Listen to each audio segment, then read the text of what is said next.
that case, we're gonna call a new board. Is there a motion to adopt? I'll make a it? motion to adopt the agenda. Second it. Any discussion on the agenda? Not all those in favor? Aye. Carries.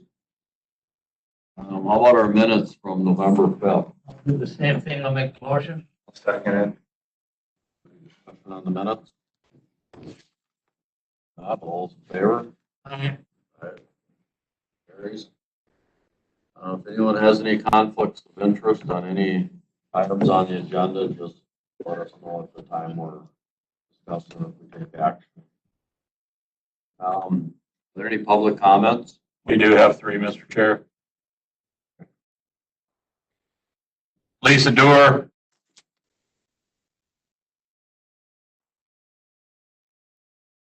Lisa, are you there?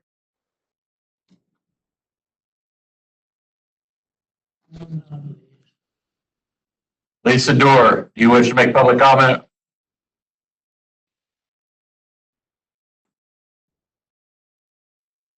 I move to the next.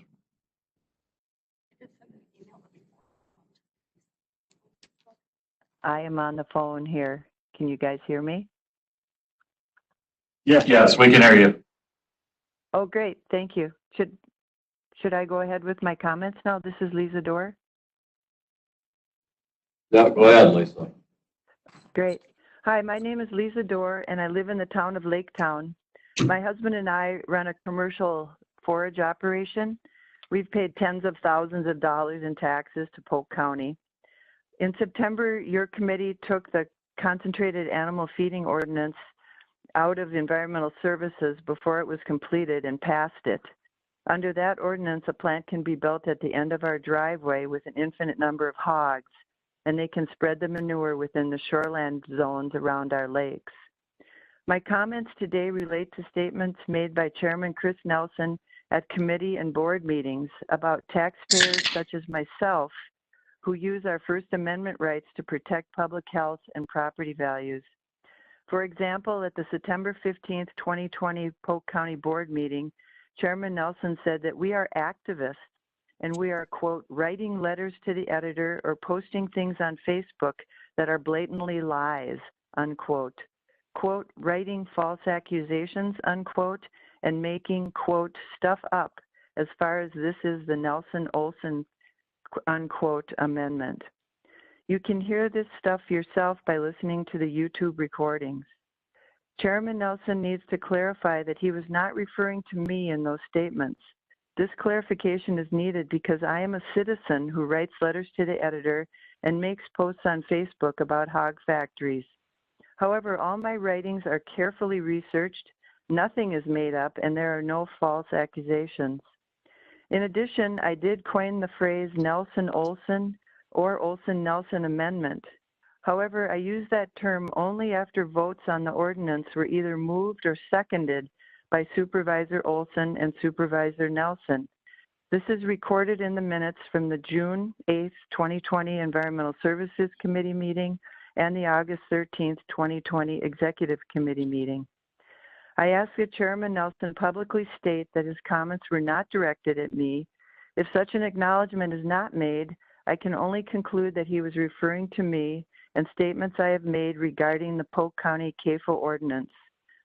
As the top leadership of Polk County Board, I am sure that all of you executives want to see Chairman Nelson clarify his statements about taxpayers such as myself.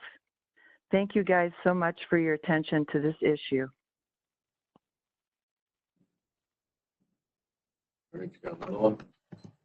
Donna Martinson.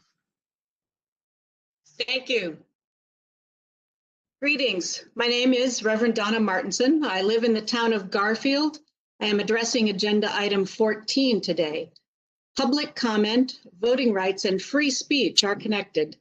In cases when the public cannot vote someone out, for example, in the case of appointed officials, it is the right to speak, to raise concerns, and to testify to actions witnessed as they reflect on a person's suitability for that leadership role that gives words the power of a vote.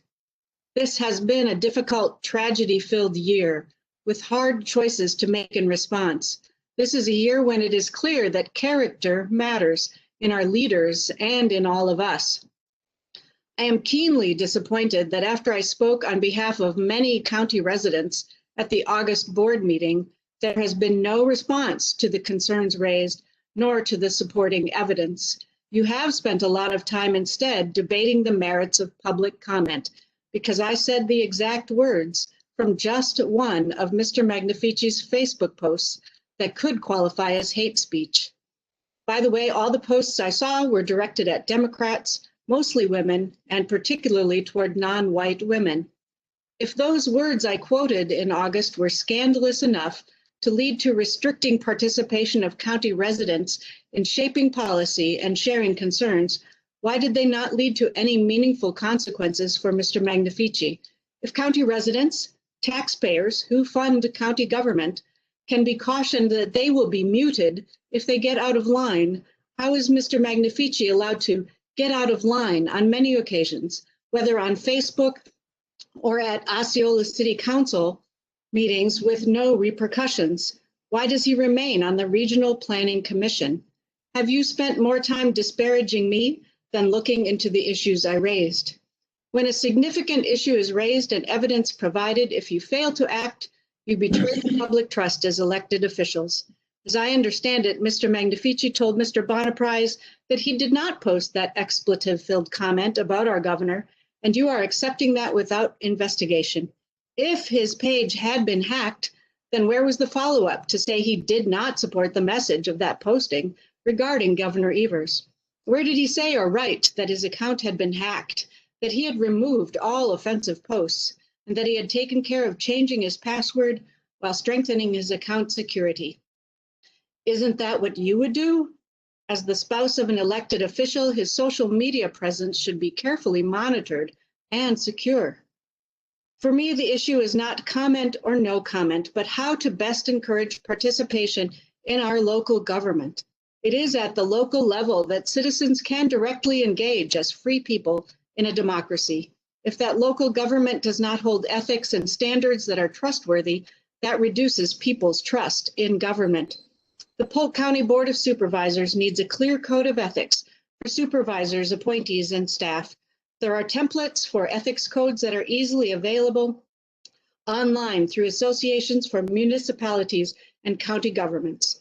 Without a clear code of ethics, racism, sexism, hatred, abuse, and other attitudes that harm people cannot be addressed. Issues of character cannot be addressed. In addition, continuing to support the appointment of Mr. Magnifici could leave state and county taxpayers legally liable for creating a hostile workplace. Thank you for your time. Supervisor Middleton was going to speak during the supervisor comments, right? That's it then. All right, are there any more public comments? I'll move on. Looking to receive information from supervisors not seated as committee members. I know Amy Hilton wants to share some information with us, and if anyone else does. Can we maybe just, if Amy's on, wait, we just let her go in? Supervisor Middleton, are you on? Yep, I'm here. Can you hear me? Yes, ma'am. Hi. Hi, everybody. Thank you very much. I appreciate you letting me hop on the phone. I have 3 students at home, and I lost the internet battle this morning, so I didn't have enough bandwidth to put you on camera. So my comments are related to this public comment discussion that we've spent a lot of time about, and I feel very strongly that public comment is sort of a time for open sharing of ideas, and it makes for strong communities. And I think one of the things that I really enjoy is hearing what our taxpayers are coming up with for ideas, comments that they have, perspectives. I always listen. I'm always interested. I think when we put restrictions on, it breeds resentment and frustrations. And I know I have received sort of the brunt of that in emails and phone calls. People are not pleased with this. Public notice, or public comments now needing this 24-hour component, I think is yet another sort of hoop that we're asking citizens to jump through. And additionally, that they have to come and say, oh, this is the agenda 12 or whatever that I'm going to speak on. It's very restrictive, and I don't think we should be asking, we should really be encouraging comments from people, and we shouldn't be asking citizens to have to check all these boxes in order to give us information. Just one more thing in our community's super busy, highly stressful life right now that we don't have to add to that. And it suppresses public comments. I mean, people are just, you know, and I say this because it came to my attention when I got a call from a constituent and they said, well, what do I do now? It's not 24 hours. And I said, I'm really sorry. I think you can submit them in writing, but that's it. And so that was a really frustrating phone call because we should have been able to say to this person who was interested in being engaged, taking time out of their work or family life, yes, please come talk to us. We want to hear from you. And instead we're saying, nope, you missed the deadline. You can't talk to us. So that's that piece. And then under the rules of order, this whole public comment restriction piece, the only way the chair can restrict public comments is if there's an emergency. And this component that we're talking about with language was not an emergency. Obviously, we need to have criteria and protocols, but it's not an emergency. It wasn't like COVID where we needed to say people can't come in our buildings and we're going to move to WebEx.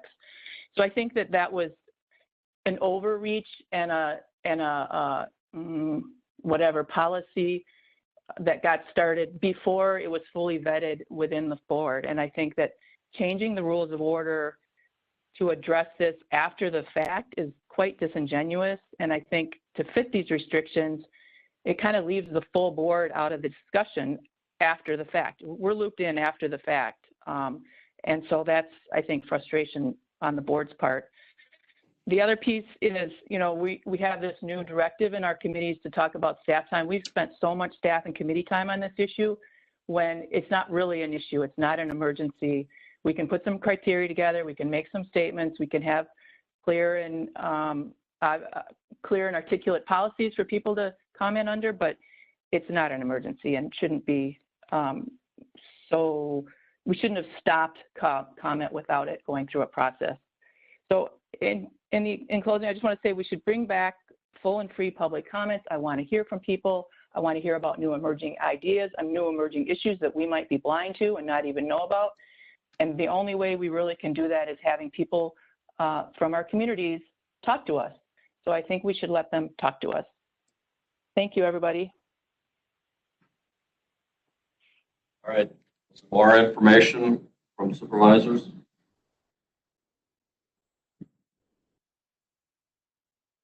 Good evening, everybody. I'm here to speak to the public comment section as well. Kind of the way I see it from now is that we need maybe 2 public comment guidelines. One during COVID times now when the building is not as open and when we can't, it's more difficult for us to have people come in the room. And one policy may be geared towards when things are going to be free and open again. I want to stand by the statement that I made in an email for last month's county board meeting. There seems to be maybe some misunderstanding of what I said. So I have the email here, and I would like to just reiterate a portion of that. I did not state in that email that I was in favor of solely written public comments. What I did state is I wanted the county clerk to again repeat and recap the public comments that were received the prior month in writing. So just to clarify that, if you read through my email carefully and understand that that was not what I said, that was what I wanted. All I did was ask for that what had been submitted in writing the prior month be represented again. Also, I think that we should be making it as less cumbersome as possible for the public to participate and engage in the process.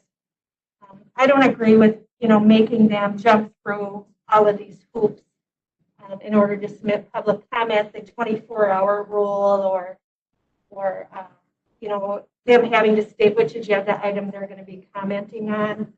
It's a free and open process. We want to be transparent. People have a right to participate, and I think that we should support that and make it easy for them to do that instead of ways to make it more difficult for them. And that's all I have for you this morning. Any other supervisors like to speak? At this time? All right, what do we got on the supervisor's orientation?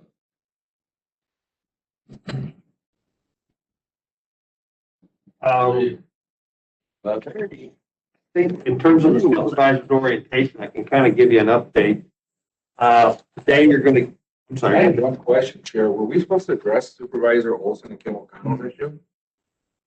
Yeah, I think Mr. Olson, that's a very good point. Mr. Olson is sitting here because Kim O'Connell's going to be out of pocket for a while. And so as the Vice Chair of Environmental Services, he was here to sit in as his replacement. So we thought it might be appropriate for you to recognize him as doing that. And I mean, I thought we were going to do that at the beginning of the meeting, but Yeah, because Kim O'Connell's going to be out medical for a while, unknown supervisor, so we don't have representative from the Environmental Services Committee. Well, the vice chair just stepping in. And I mean, it's up to your guys' call here and you as the chair, I think. Yeah. But the recommendation was that the Vice Chair of Environmental Services would sit on until. They're going to be taking over all the duties, So yeah. they'll need to be aware. I just want to acknowledge that, and whatever we have to do, is there a process, but that's why he's here today. Yeah, I think that's why we have vice chairs. If the chair is absent, someone steps in. Yeah, Brad, if you're stepping in. Adam. Already started. I think you thought there might be controversial, and you're just going to wait a little while, possibly? Wait till Where it got easy? Yeah, I just guess I wasn't aware of Sure. it. Okay. Did he have his surgery? Yeah, I don't know. How about our orientation? Where we at? Yeah, if you recall, we were going to have an orientation day. We decided to, given the circumstances, to break that up.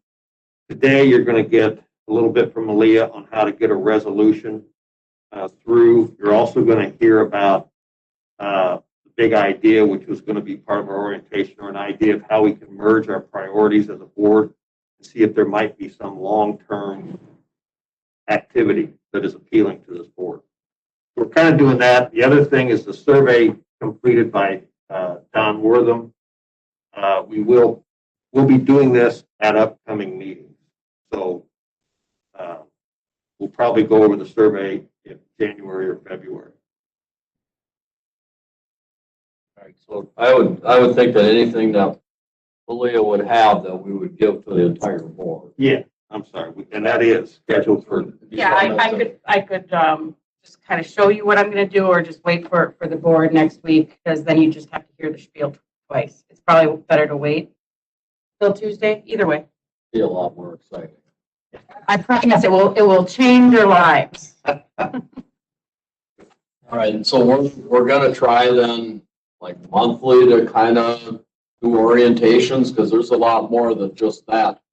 Yeah, I think we're going to try to piecemeal it, and then if the questions arise from each month sort of, I guess, session, then we can expand on that. But I think getting some of those key things started right away. Yep.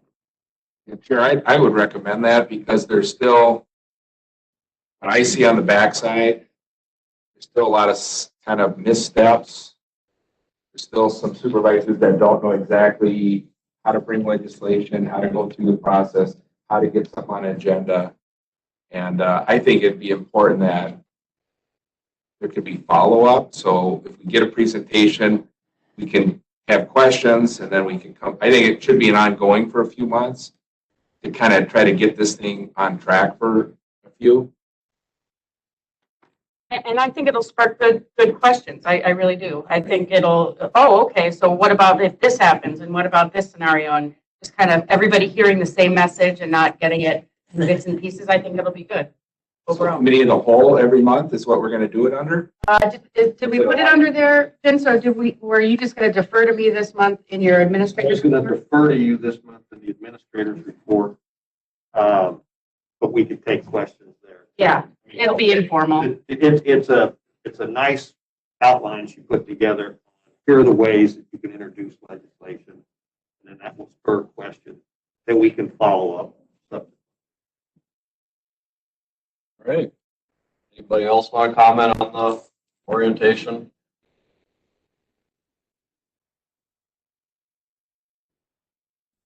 How about announcements and committee information? Someone have some announcements for us or some information for the committee? What would that be specific to, Chair? What do we do that for? I don't know, no idea. Okay. Anybody got a? Well, I have an announcement, or it's from a committee, but it's really not, so maybe it'd be a future agenda item, but, you know, being new at the job of chair, you know, I've got questions, we have a new administrator, and so, you know, I try to go back and think of history, but so I've been asked specifically this last month to put something on the county board agenda, right? A presentation. And to me, it felt like it was still being worked on in committee, so I wasn't really comfortable to move it to a county board, and it wasn't a state official, it was just an expert in a specific field. And it's still being worked on in committee, so the question was asked is, you know, is that purely my duty to say, no, I'm not ready for it, or I like it, or, I researched it, or if a committee says, hey, we want this, what role is that of mine? I mean, clearly, you know, anything you do as a chair is controversial nowadays. You know, whether it's public comment or anything you do, someone's going to kick you in the shins. But, you know, that was where I wasn't sure, you know, how previous in the past, how do we want to handle that as a board, or is that just my discretion? That was one of the things I want on agenda, or if it's proper to do it under this, I'll leave the chair to say what his thoughts are on that. Well, I would say that you would definitely be giving the committee information at this point. So your concern is, It was questioned my decision. It was it was a little bit of, really? You're not going to put this on the county board agenda for this presentation? And in that committee, it was 20, 30 minutes long.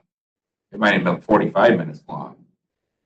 And I just said, yeah, I'm not prepared. And I called the chairman of the committee and said, what do you think? And the chairman said, yeah, we're still working on it in committee. It's not ready to go for public comment. So I didn't get that. But I can tell that if someone on that committee says, oh, I want the county board to hear this, what's you know, there's Mr. Chair, can I give a comment on that? yeah, I don't know what you're talking about. Would you want me to be specific? I don't know what you're talking about, so I'm kind of lost on where we're even at. I think, Mr. Chair, can I comment on That's very possible. I'm confusing. I know I've been told that before when I talk. It's always been in the past, the county chair's decision. I mean, somebody's got to make decisions, and that's why you're the chair. And it's always been in the past, the county board's chair as to what was on the agenda on a question like this. So we've had, in my Health and Human Services Committee, we've had a couple of committee members that have, are specifically concerned about county water quality. And their goal is to get a county funding for a county-wide water testing. Right now, St. Croix County has got a grant. There's two grants. Bayfield, St. Croix County has got a grant where they are doing county water testing. So in the last, I've allowed them to bring things to the committee. And 2 months ago, we had Dr. Clausen from Amory. He at one time was chair of the DNR. And this last week, there was a doctor, somebody, he's retired now as chair of some things, Van Buren was his name, in Madison. And his reference was basically to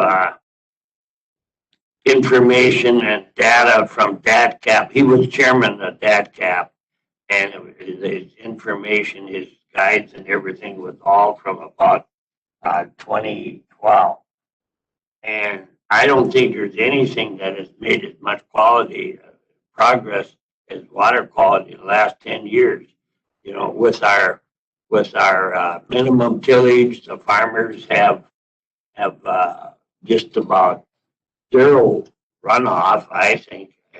We've had watersheds. We've got the Wapagasset, Horse Creek watershed, Balsam Lake watershed, and our atrazine is gone. There's been so much progress made in fertilizer and everything that's environmental friendly. It's not a threat. And if it was something that was a threat, I think it would be different. And so Amy Middleton wanted to get this on the agenda and research some, actually bring some county funding into a countywide water test. And so county chair called me and wanted to know what I thought. I said, we're working on this in committee. We had an hour-and-a-half presentation last Tuesday, and so I didn't recommend that it was ready. I mean, we're in the middle of COVID. We've got so many just really important things right now, and if you looked at the numbers that we put on the board, countywide water quality wasn't even mentioned. And, you know, And that's my point is it was clearly, I wasn't going to say what it was, but Supervisor Middleton clearly was kind of pushing that, you know, and kind of to the point is, are you going to put it on the agenda? This needs to be, it was done by a committee said to do it. So I said, well, can you send me anything that proves it or send me the minutes? I read everything. There was nothing there. She still pushed it and says, so you're not going to do it unless the committee recommends it. And I just says, well, that's right. I'm going to check with the executive committee to see really what my role is. Can a supervisor just request for something to be there and then I'm supposed to do it? Or I just wanted to understand what the executive committee thought of. But what do we put on the county agenda for these speakers? And is it truly the chair's call? And if it is, we don't need to talk about it anymore. Then I'm just going to make the decision. And I just wanted to get a little bit of the history of what typically do we do in these situations where, you know, we have a supervisor that's adamant that they want this speaker in front of the whole county board. And I said, no, not at this time. And I know that's not what they wanted to hear. I think we have to be careful as the board, regardless of what the issue is, there's always two sides to that issue. So if Jay brings his expert in to speak to the county board and me and Jay are on opposing sides, well then I want my expert to speak at the next county board. Then Jay's got one at the next county board, then I've got one at the next. There, you know, if it's out of control. Lawyers, if it's experts, if it's whatever it is, and whatever the issue is, there's always two sides. And I believe that needs to be hashed out, like John said, in the committee form. And I think it should be left there because that's where the real work of the county, I believe, gets done is in committee. This time, under our rules of order, doesn't the chair make the agenda for the county board? So just from a black letter of the law that's in your rules of order, it's the chair's agenda. And there has to be that kind of gatekeeper function. But if a full committee recommended to the chair that something should be on an agenda, I think he would give a lot more It's still the chair's It's decision. still the chair's decision, correct? Really, we don't really need to discuss this any further. It's the chair's discussion. And even, Is that what you were gonna say, Jay? that's what I was gonna say. Okay. All right, we can move. That was just something I wanted to run by you guys. Comes from committee and you still aren't gonna put it on the agenda, that'll still be your call. Okay. Even some of the things that come to the committee level, like Vince, you just reiterated that, they have these two supervisors have these two issues, and they're taking up so much, of the staff time. And you recommended at the county board, to come to the committee instead of just going to the staff, but they continually go to the staff. You got an item on the agenda to address that. All right, is there any other committee information or announcements? If not, how about a review of the county administrator's appointment to the Polk County Housing Authority? Right, we have an appointment. This committee has asked that you review any of the appointments that I'm recommending, or if you have suggestions. Well, I put this on the agenda for you to see. Mark Kopp is the current chairman of the Housing Authority. His term is up. It's a 5-year term. Both the executive director and the other 4 members of the Housing Authority submitted to me their request that he be appointed to this committee. And so just putting that in front of you, and I'll be announcing that, or we'll be taking a vote at the board meeting unless you have other. Motion on that recommendation. I would move that we, I don't think we need a motion. We only are gonna get the information first, and if there's concerns, we would just let, I think it's still the administrator's appointment. yeah, maybe comment. Bill? He's a very capable individual. Yeah, that's what I've heard. Fantastic. Many years, been very active, worked on the county board. He's astute on mostly any issue that we even comes in front of us, regardless of what it is. The administrator will make the appointment, and the county board will confirm if they. Anyone else like to comment on the administrator's appointment or review? All right. Review of MOU is consideration of update. Yeah.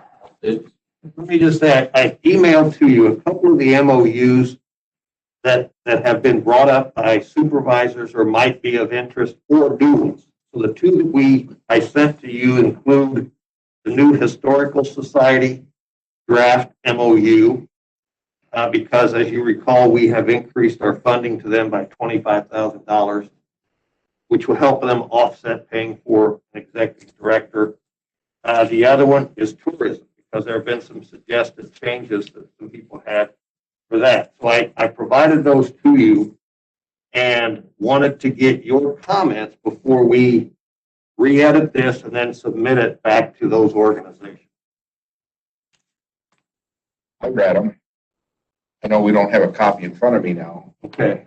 Well, do you want to start with one, like the Historical Society? I think the key there that we made it so that we're not funding an executive director, but we're helping them offset it. So we don't want it to come across as we're paying them like they're our employees. Secondly, we were concerned that if they didn't hire somebody until July, then we're paying them for a full year of that amount when we should only be doing half a year. So we put it retroactive in there. Since then, I found out that they have made an offer and they should start January 1st. So They pay for an interim one currently. right. So that, and then the other thing that I recommend is when we called them and said we'd like to appoint a supervisor to the board, their initial reaction was, well, we just had our annual meeting, so it'll be a year, but they can come and be a liaison. And I think we should request that we have a voting member on the board. We'll add that in here if you guys agree. Yeah.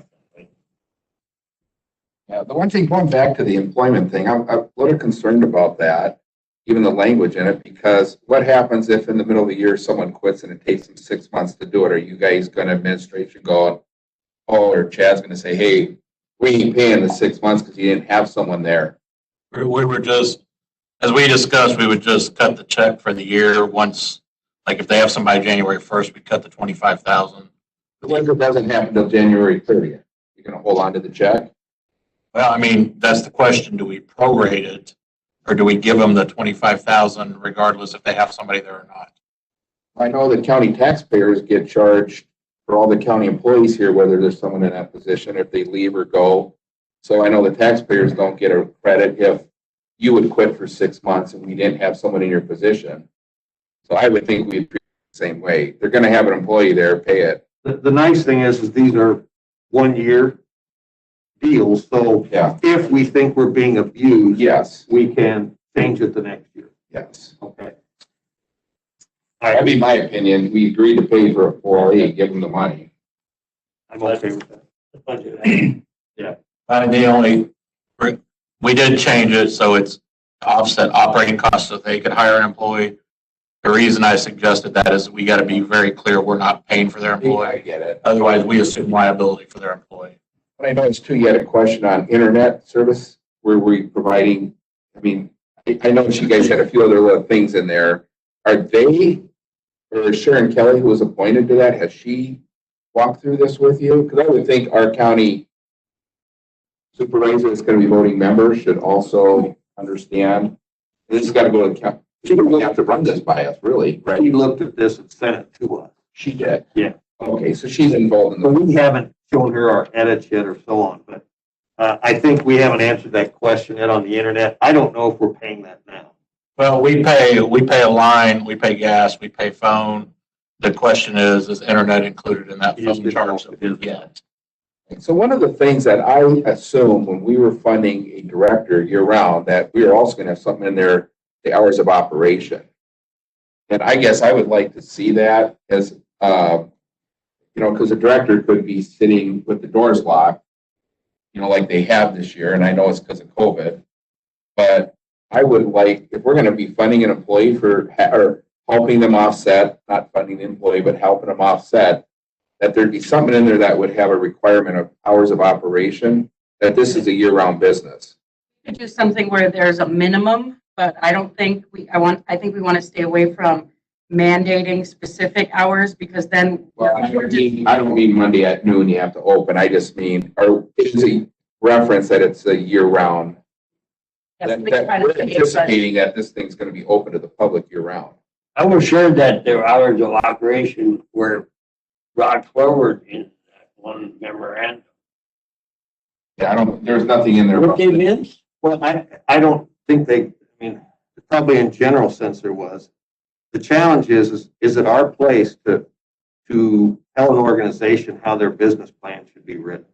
They're asking us for money, we can suggest, but are we comfortable saying we're better at running their business than they are? I mean, expectations like. You said it, not me. We could, just a suggestion, because you guys have asked for me to come up with these for each of these external agencies. For the performance indicators for it, we could put something in there like hours open to the public for the course of the year, and then they could just report annually when you look at renewing the MOU. Right. And that way. That's why, what do you think? I just think somehow. They had hours of operation in that request for their director. I'm sure they did. Well, the problem is they've said in the past is, well, it's all volunteer help, so we can't open the doors up as much as we want. And that's why we're coming to the county for money. So if we're going to give them money, I think we should be able to say, hey, you're going to, like you said, if there's a metrics that you can say at the end of the year, you have this many hours of this. I don't know. I just think there should be an expectation. That's why we're asking for some of these MOUs to have a little more teeth in them. We could put something like maximize the availability of the building to the public and provide their plan for doing so to us annually, something like that. Sure. Brad, you may find out that if you have something to say, you just need to kind of hop in and say it. Oh, I figured that. Russ lets us run for a little while. Little different. You got some? So, yeah, I agree with at least some sort of hours of operation. I mean, I don't want to pay them or give them $25,000 a year to help fund this position and then find out they're open 3 months a year and closed. The other thing I'd like to see is I would like to see them keep at least some sort of track of the visitors that come through the door, so that we have at least an idea of how much foot traffic they're getting through the door, or, you know, the events that they put on.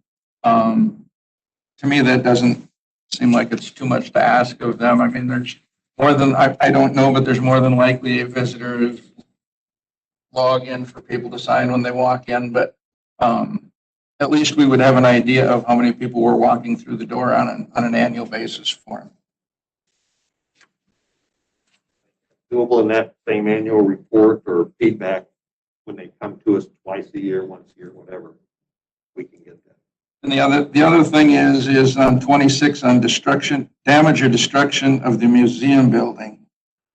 I guess I'm concerned that we're saying if it's less than 50% damage, we're just going to rebuild it. I mean, so that means if the insurance company says it's 49% damaged, we're on the hook to rebuild it.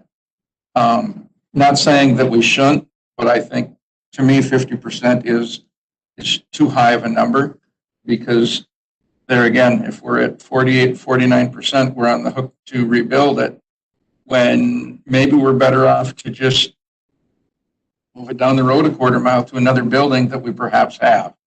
But I mean, it gives us an option, I believe, instead of saying, oh yeah, it's 49% damaged, fix it. I think the 50% damage is too high a number to be forcing ourselves into having to fix it. We had a contractor here, and anytime you put a percentage on a structure, I mean, you're gonna end up, if you get 20 different opinions as to percentage, you're gonna get 20 different percentages of repairing, or the percentage of the damage to a particular building. Yeah, what's 50%? The 50% of what? You know, that's, But is it value? Is it overall square footage? You know, what? it's still an arbitrary figure. It's a grandstand, right? Right. We're still fighting, or not fighting, trying to figure that out. Well, that putting that percentage in there is absolutely moot. Can anyone say why the percentage was put in there? No, I don't think this was a document they started crafting a couple years ago and just kind of sat, and they sent us that with some new additions they put in, and then we looked through it and started doing our edits. I think this maybe originated with Fuki. Yeah, that's my understanding. It originated a couple years ago, never got put in place, but it was started back then. So Can we what's remove your that? thoughts on? I would just remove it in its entirety. Sure. Yeah, it's on a building, and I guess we decide if we're gonna. That's right. You want to do the right thing at the right time. Let's take it out. All right, any other concerns on the MOUs that we're talking about? I have questions for the next one. Are you ready for that, Chair? So in the tourism, again, if you look at the tourism MOU, has been pretty simple. Couple lines, cut them a check. No strings at all. Nothing there, no metrics, nothing. So, and I've heard some people out there complaining, and I hear it a lot lately, is that, you know, and even though they've kind of seemed like, you know, we funded the website thing for them. The issue is that I don't think they have a broad board. So I was suggesting on some of these, especially tourism, that if we're going to give them 70 grand or 80 grand a year, that we'd have a little more teeth in it, that we would require their board of directors. I mean, I kind of compare it to economic development. Economic development has this broad group of people. They have bankers, they have utility companies, they have farming industry. They have everyone represented on economic development. And I would like to see the tourism board be required to have, like we did with the TAG committee, same kind of concept. You'd have someone from the ATV, UTV world, someone from the equestrian world, the snowshoeing, the walking, the biking, that would require them to have a broad board. If because I think it would represent tourism much better.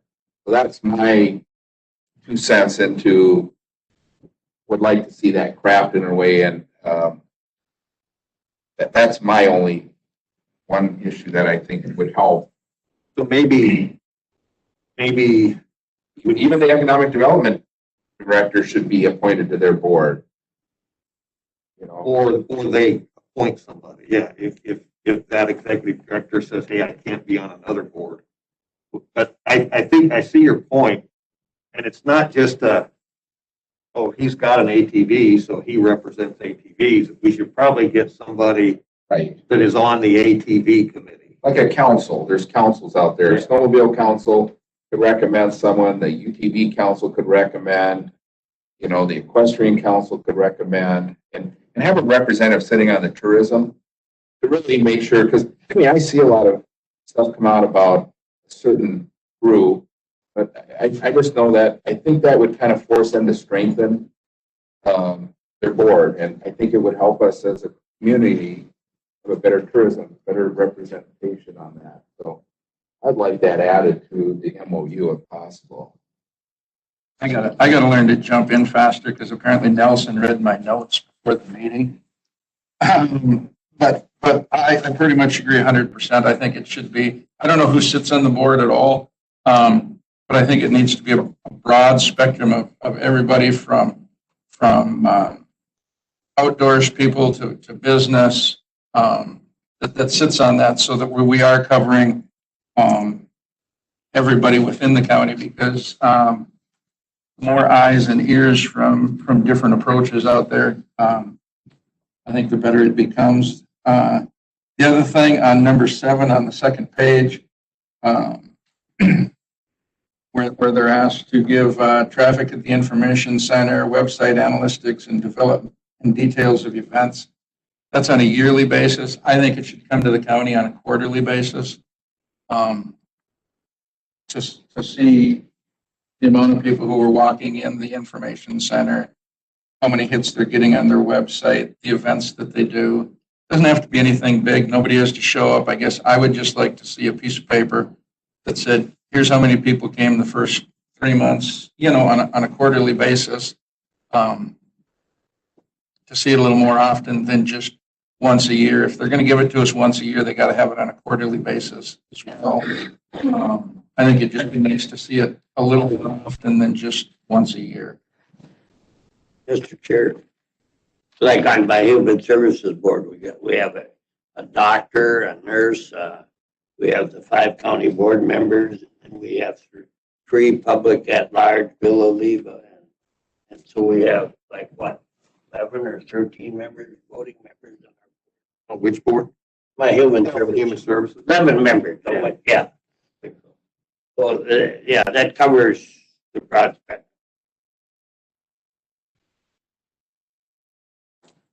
Yeah, it's just something where, even municipalities, I got a call this month from an organization within a municipality that had a lot of concerns about tourism and getting their information to them and getting it out there. And I just think it would clear up a lot of that if there was a board and it had representation from throughout the whole county. Even municipalities, because municipalities act different than a township, acts different than the county. And these municipalities have a lot of tourism businesses in them. And, I heard it loud and clear that they clearly are not getting their voice and their concerns through the tourism board and into what they think should be helping their city. You'd work that out with them? Okay. If you've taken all these municipalities and putting them on the board, my point is, everybody has an interest, and if municipalities have a specific interest in tourism, they should have a group or an organization, or at least contact each other to the degree that they can have one individual on that particular board that can bring their concerns to the committee. Yeah. You don't want 15 No, you don't. municipalities sitting there and say, well, I got fishing in mine. Well, I do too, but it's in the wintertime. And, so that's, No, and I don't think anyone's asking for 15. They were just like, it'd be nice if there was someone there that would be able to take our concerns better, because they're not listening to us, is what I well, heard. then they should be talking to their municipalities. It was a municipality. A municipality talking to their municipalities before they come to you to go to them. They're just they're getting complaints for something. Get the message out there that we have a tourism board that has an interest in tourism. Yeah, you're missing it, Jay. Input you can put. You're missing it. They went to tourism and tourism's blowing them off. Well, they can't. They did. We gotta have representation of all interested. That's why I'm bringing it up, that if it was in the MOU, that they would have a broader board, because right now I understand the board is small. They only have a couple people attending. They're having a hard time recruiting people even to be on it with these different points of view. So I think if we put a little teeth in it saying you have to do this, I think it would help. Nothing wrong with that. Yeah. So a requirement that within, let's say, 6 months or within this next year, that they implement a plan to diversify their board to include divergent tourism interests across the entire county. And yeah, we can add something. Craft something into there that would do that, and then have them come back in 6 months and present to the board or to the administrator. And I would see, those are the kinds of things I would like to have a presentation on our county board agenda. How's tourism doing? Here's what we got going on. I mean, that seems proper. And they could come in 6 months and give us an update on, hey, here's what our new board looks like. Here's the new things we're doing. Yep. And it might help them on their board to say to whoever's, say, hey, this is a requirement for county funding, and we're just going to have to start doing it. Absolutely. Right? The right of choice of words, Billy. I'm so professional. And it's actually been added to the work plan for this committee and to our financial policies, which go to GG, that external agencies have to report their finances and performance indicators by June 1st. And then you guys review July 1st. And that's our additional funding as well, starts at that time. Great idea. I think too, on the last whereas clause on the first page there, it talks about promoting inter-county visitors. To me, at least, I believe tourism should be trying to get people from outside of the county to us and not trying to convince me to go from, Clam Falls to Clear Lake. I'm here. If I want to go to Clear Lake, I will, or, St. Croix or wherever. I think we should be spending, and maybe we are. We should be spending the vast majority of those dollars trying to suck people in from outside of Polk County, because I believe the locals here will spend our money in Polk County if we choose to. We know what's here. Does your version not say that? Uh, Is out of county visitors? And It says out-of-county visitors and promote inter-county visitors from parts of the county to enjoy Polk County. I think that should be struck, because I think the last half of it there. I think we should be looking at trying to pull people from outside of our county. I think they are. Keep in mind, They are. if I have a choice to go to a tourism spot, you want me to go to New Richmond or you want me to go to Polk County? So I think we want both. Sure. I think you would rather have out of county. You're right. Right, but if I even though I live in Clam Falls, I pretty much know what's available within Polk County. If I want to do it, I'm not saying they shouldn't spend any. I'm just saying I would hope that they're working outside of Polk County more than they are trying to keep me, in Polk County. All right, so while we see these agenda, these MOUs, We can bring these back to you in January if you want to see them. Or, Honestly, I'm going to review. typically, we're not even involved in the MOU, right? This is just administrator function, but I appreciate the administrator asking. I think we can incorporate the things you want. And then if there's any problem with either organization, if we have a major issue, then we'll come back about that. Right.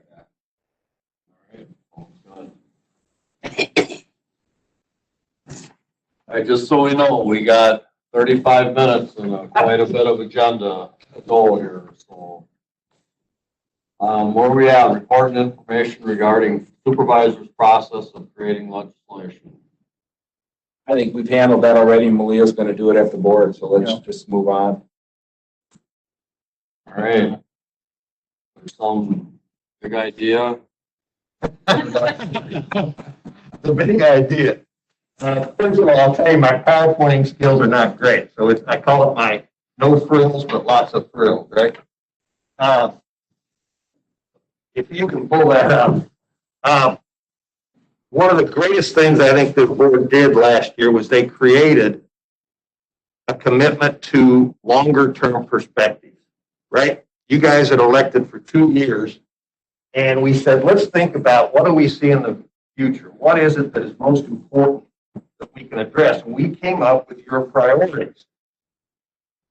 The key then is, what about the big game changers? What are the things that we can do to have a tremendous impact on this county now, thinking long term? So we thought about that and said, okay, game changer is, it's when you change course. It looks at the past, comparing it to what the future. What do we want to become? It's going to help a lot of people. It is a long-term commitment and impact, and it addresses current and future needs. So this is simply a very first step. If we're going to walk, yeah. I just wanted to hear the end of Johnny's song. Be shut off. What song was that, Jay? I don't know. That's why I didn't wait for the end. You apologize. If you guys are going to walk a marathon that's 26 miles, right? This is simply one step.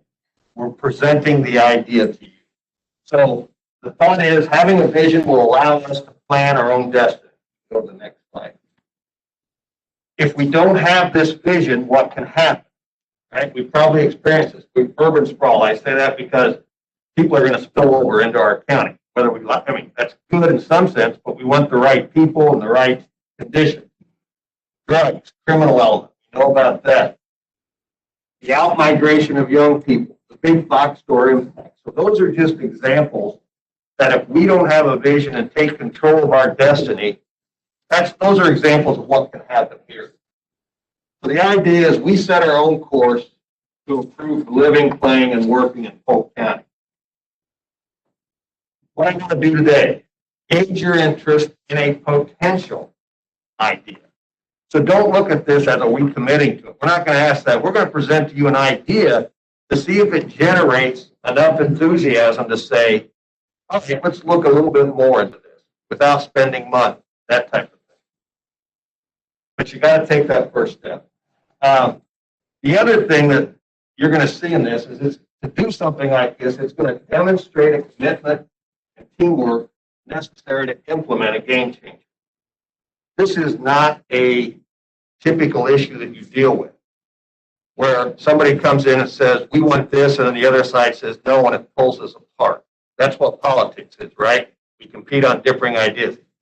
This is something that if it's going to be a game changer, it's probably going to require the vast majority of the board, all the committees, all the staff to say, this is a long-term project. Let's start setting things up and doing it, and let's pull together. If we're just going to fight, it probably won't be a good game changer, right? Here are the board priorities you set. We can review those, you know them, right? Crime, drugs, broadband, improving parks, trails, and tourism. That includes a lot of stuff. All of these contribute to Polk County. Next. Board of Supervisors and staff have developed ideas. We presented these ideas to you. Things like investing in our parks, community engagement to get public safety improved, broadband and Wi-Fi in public areas, reducing drugs. What if we merged all those ideas into one project, or if there was one effort that really would affect all of those, some more than others, would affect everyone? Okay. Here's something to consider. We started looking at where we're investing our money. We started looking at all those ideas that the departments and you came up with. And the idea came up, what if we developed a centerpiece complex, I would call it, for now? It would feature recreation, trails, sports, agriculture, and community opportunities. Sports activities. On Saturday, in the summer, what do you see? All the cars coming from Minnesota backed up. What you don't notice is how many cars are leaving Polk County with their kids to go to some tournament or to go to some event outside of the county. A central place for trails to merge. When I started looking at the PTAG committee, we started saying, boy, if we could connect all these trails and get them to enhance one another, to coordinate with one another, we could have this center complex be a central focal point. So when people think of Polk County, when they come over here for whatever reasons, they're going to see the complex, the sports, the activities, and that's a great place to start the trails. And all of a sudden, we're a county of trails and activities. All ages. It could be a civic center, elderly program, involvement with the school. It could also be an event center for sports, agribusiness, 4-H, rodeos, meetings, and weddings. All these types of things that you've heard your citizens say, boy, we sure need more of this, or these opportunities. It's not going to be everything. I'm just throwing out the possibilities now. What we can do is start looking at what would be best for Polk County. What would it look like? What activities, events we do? The other thing I'll emphasize, this is not just a Polk County project. This is the type of thing that's going to take years. It will involve multiple layers of government, teamwork, local, state, private companies. I looked at examples of these things, and they range from being totally privately held because they see the value in these things and they see a business opportunity to totally government held. I think it would probably be somewhere in between in a community like ours. The other thing is, the reason I say it's multi-layered, I called the Regional Planning Commission. I threw this idea, and they just said, boom, boom, boom. The light bulb started going off and saying, here's how we can help pay for that. Not just our money, but for example, the example they gave me is if any facility has a safe room built into it, we can get a grant to pay for that portion of the building. So a safe room for like tornadoes, floods, whatever, where people need to go, you know, we worry about those things. So they'll help us think through what types of grants are there. The EDC would be interested in this. Schools would be interested in this because, I don't know, let's say we want an Olympic swimming pool in it. You know how many Olympic-sized swimming pools we have in this county? One. We got one out at Unity that's like 4 feet short. So, you know, it could be other types of hockey rinks. I don't know. And not just that kind of sport.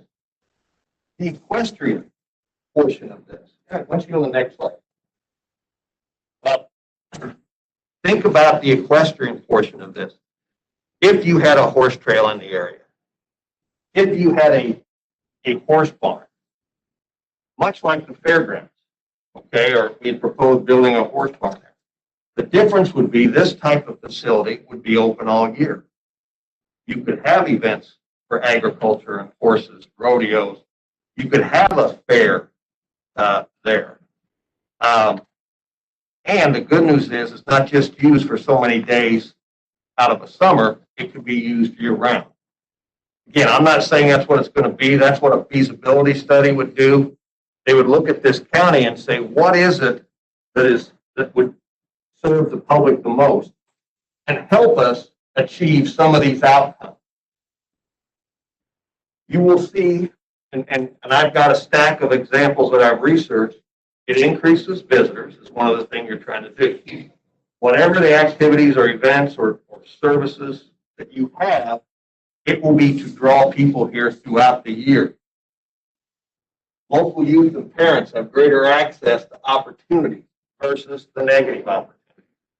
If kids see the great opportunity to get involved in different types of activities or sports, they do it, and their parents bring them. The parents hang out with other parents. It is a positive goal of the sheriff's department to say, if we have alternatives for these kids, it makes a big difference. Visitors and tourists recognize quality of life in Polk. I'm an example. When I came over here, I saw water. That's what I wanted. But I was looking for water. Now you're going to have a lot of people who come here for events and activities scheduled here. And especially with what's going on in the cities and so on, people are looking for, like me, I come here and I go, wow, could I see myself living here? When I see something for my kids, I'm going to go check out the school. Schools will benefit from increased attendance and so on. Economically, wherever we put this, you're going to have businesses sprout up around it. Hotels, food and beverage, those types of things, retail. So it's an opportunity there. And of course, you're going to increase, as people come here and say, this would be a good place to live. Remember, we are getting closer to the city all the time. Polk County's the next county, probably. We can say, this would drive demand for homes and services. This is just an idea. We put this together because we started thinking about where we invest our money. And if we, instead of spreading it to different things, if we say, do we want to concert some effort and resources to something that would benefit the whole county? All we're asking is if you think it's a good idea, we'll take it to the board, we'll do the same type of thing. And then we can look at what are the alternatives, what are the sites, what are the questions we need to answer. I can look into what companies could help us with a feasibility study, what staff commitment it would be, and we could get different types of information. This is not a let's do it next year or before the next election. This is something that will be a long process. 10 years. I don't know. We haven't gotten that far yet. I'll have a better idea if we want to keep investigating.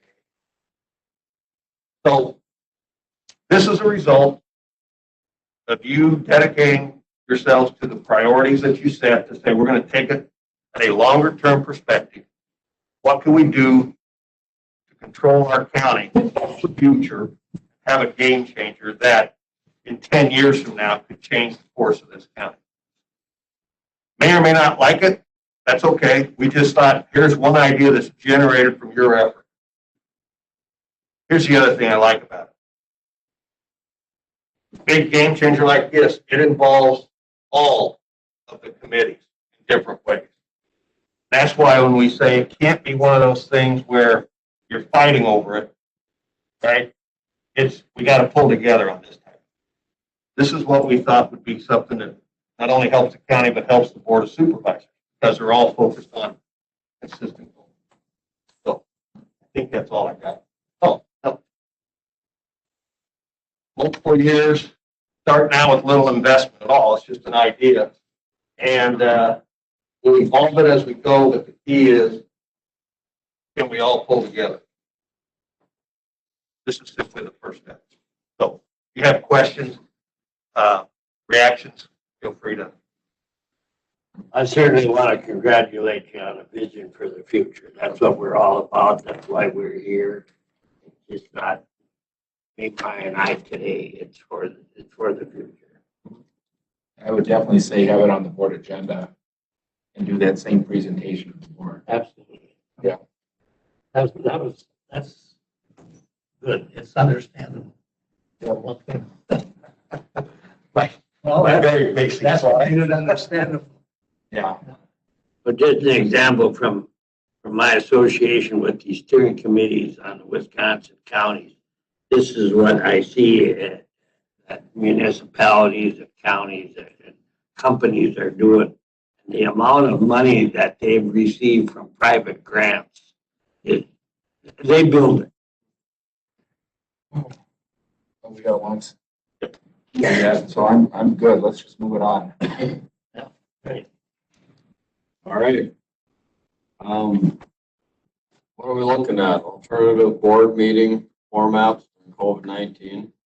Yeah, if you can say something about that very quickly, I think it's a pretty easy decision. I had a call from Mr. Bonaprise, and he said, we're all getting more and more concerned with COVID. I'm sorry, not Bonaprise, Rowdy. And he said, I got to tell you, I'm not comfortable coming into those board meetings anymore. And I asked the question, would you like to do it virtual? That's an option. And he said, to be honest, I hate that. And he said, my wife's not here to help me. He says, I have problems sometimes troubleshooting some issues. So I offered the suggestion. I just said I'd bring it up here. Rather than have all 15 or 14 board members sit in this room, we'll also make available the East Conference Room directly above us, where, let's say, 5 people are just saying, I'm a little too close to you. I don't feel comfortable down here. We can spread you out by 15 feet up there and have it virtual there, so to speak, but you're here in the building, and we'll have somebody there to help troubleshoot. So he said, at the time, he said, I think that might work. So I wanted to just bounce that off of you to say, if you want, I'll send something out in writing to all the board members saying, we encourage you to come, or you can do virtual, or if you're not comfortable in this big room, we can send some of you upstairs. And become virtual. We've got 62 out of the 72 counties in Wisconsin on this web, and we're doing that every month now. It's worked really well. We typically haven't. Last year we had a change January, February. That was the only time that I remember that we had a meeting in February. Yeah, just do it, Vince. Okay. That's fine. It's So just we'll see if it's, for example, Doug and Mr. Pritchard and anybody else that just says, hey, I'm going to see my grandkids in a few weeks. I don't want to get anything. We can set them up there. It's much better than them doing it at home. Right. So if they can come in here and do it, let's say if we need to bring someone into the room for a vote or a closed session, then they'll just have to come down here real quick and they can participate in it. Right. Okay. All right. That's good.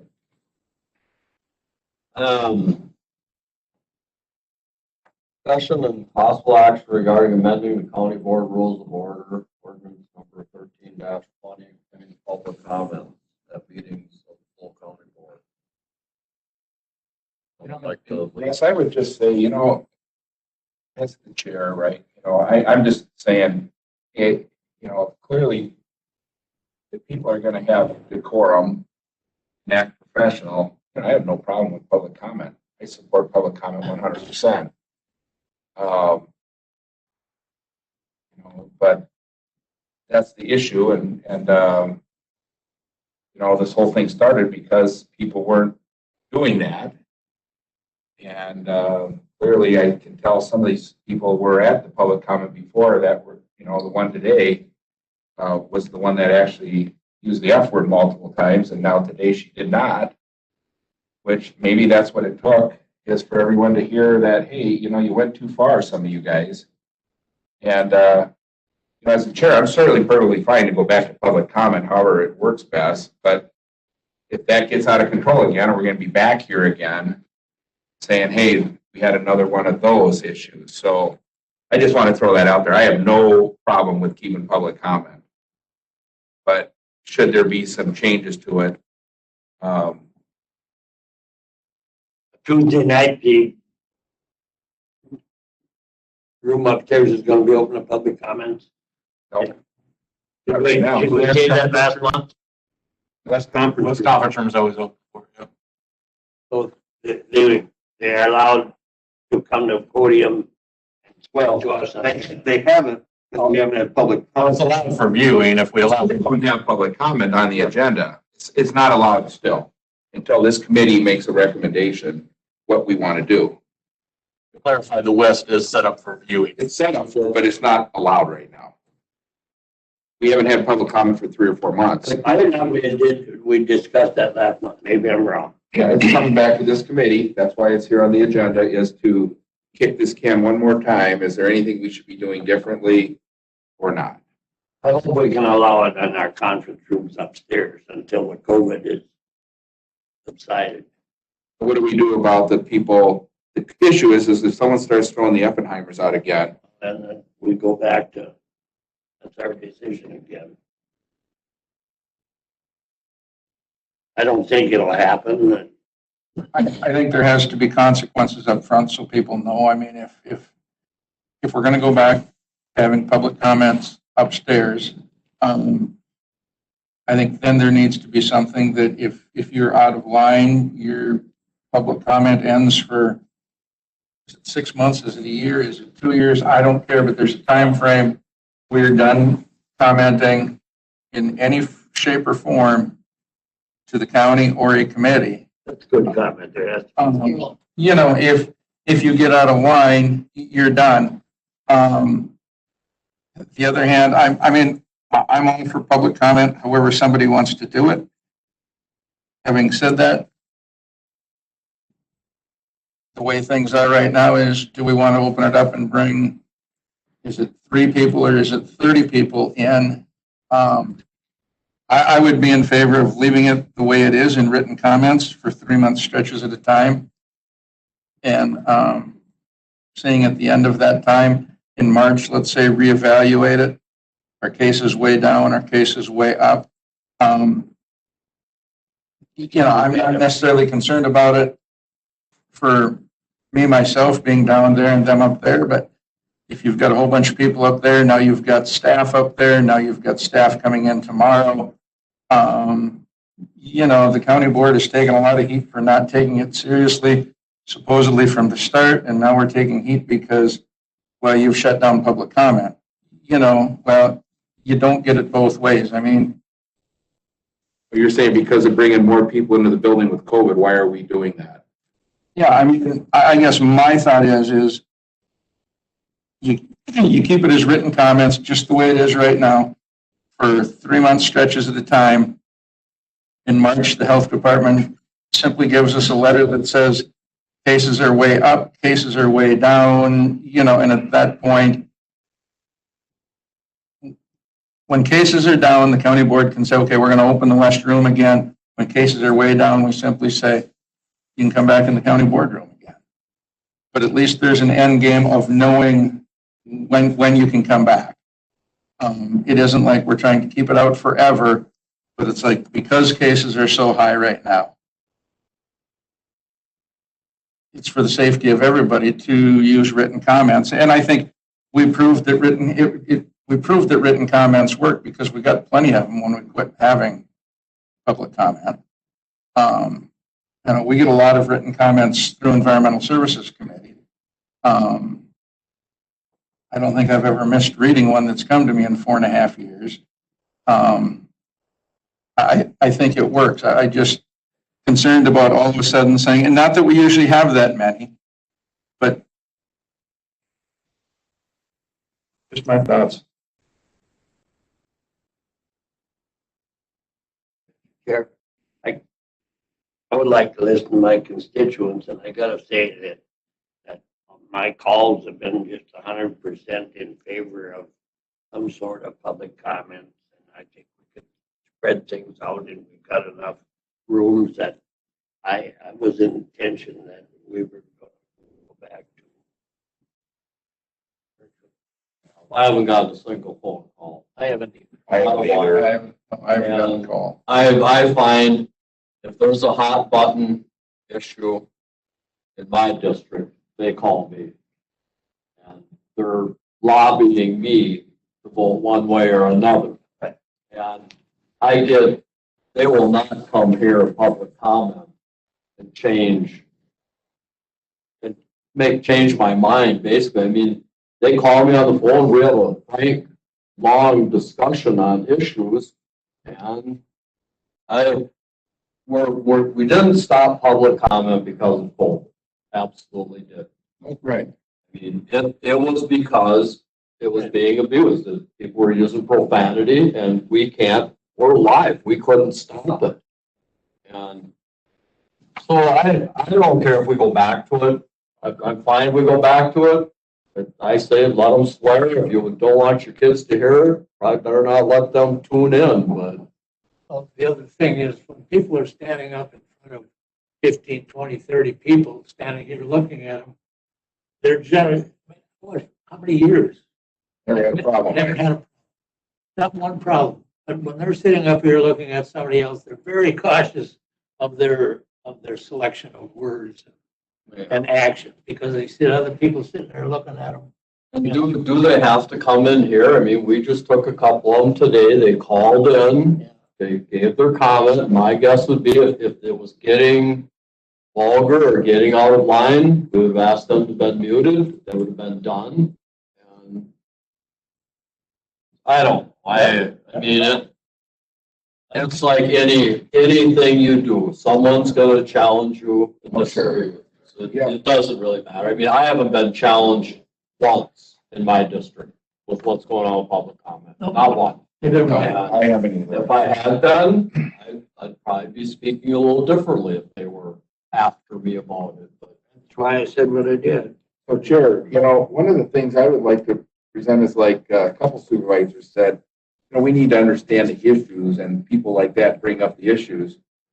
Well, the gal that got into the FUs stating, and again today, it was, Tom's appointment was made by the administrator. He ran the questions by this committee.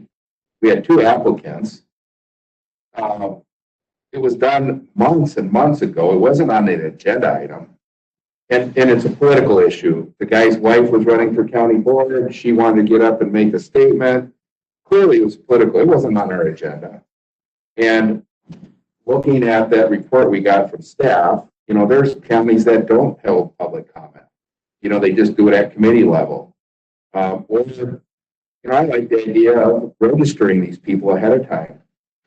Or possibly, and say what's your agenda, what are you talking about? If it's not on the agenda, school boards, you don't get to go to school board and talk in public comment, but if it's on the agenda, well, then you can talk. So, I don't say we just go back to just letting it rip, but I don't know why we can't have a few little things that help with some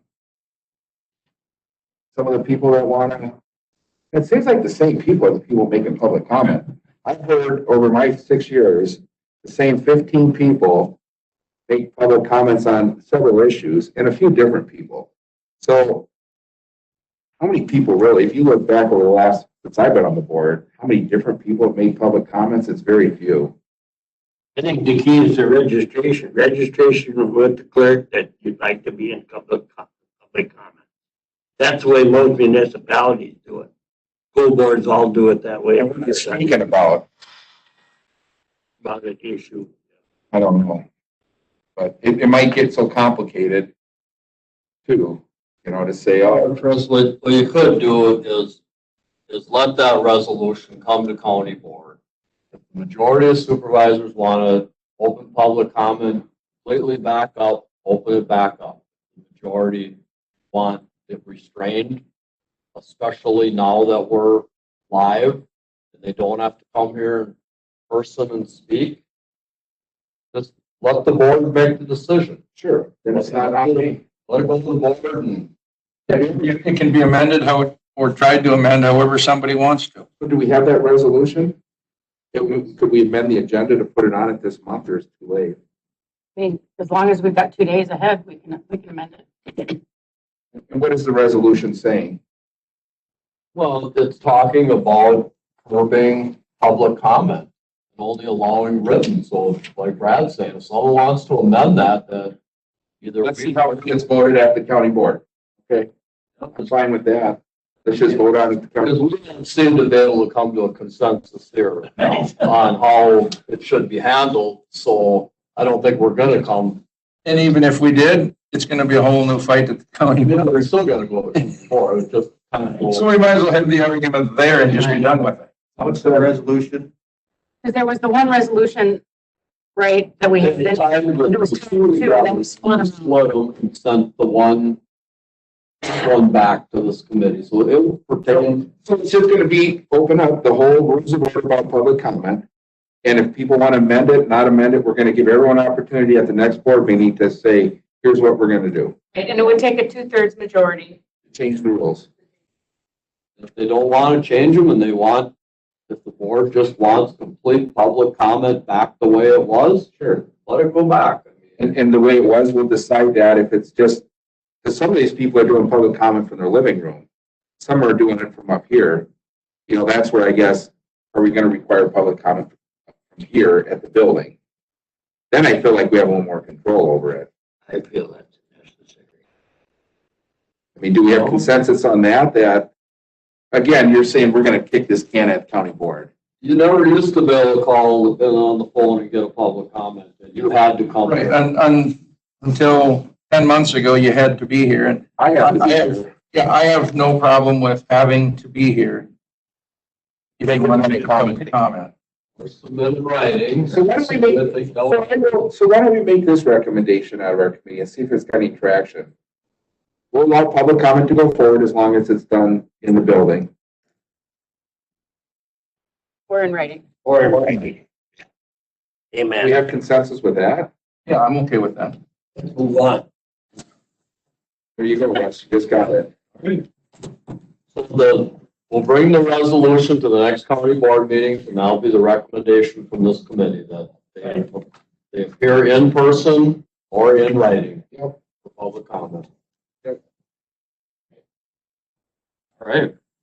And I'm going to take that recommendation and just amend the agenda to do that. I'm not even going to put it on the, I mean, we can still vote on it, but at next county board, if I have that authority, I'm just going to make that on the county board.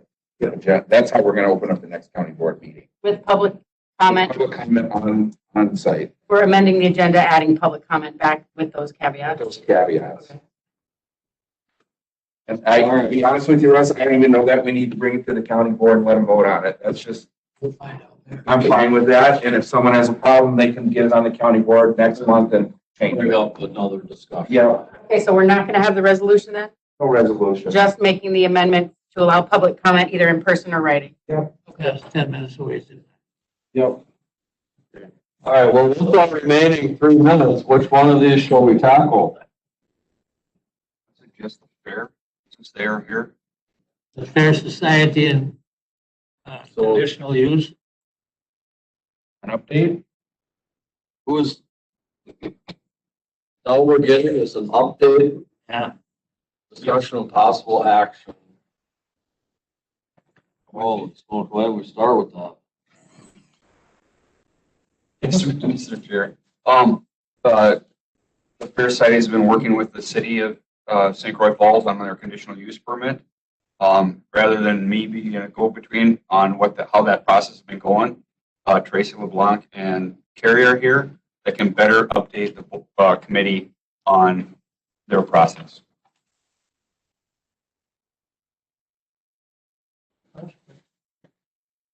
Yeah, up here. That way I can hear. Yeah, just come up here so we can hear your.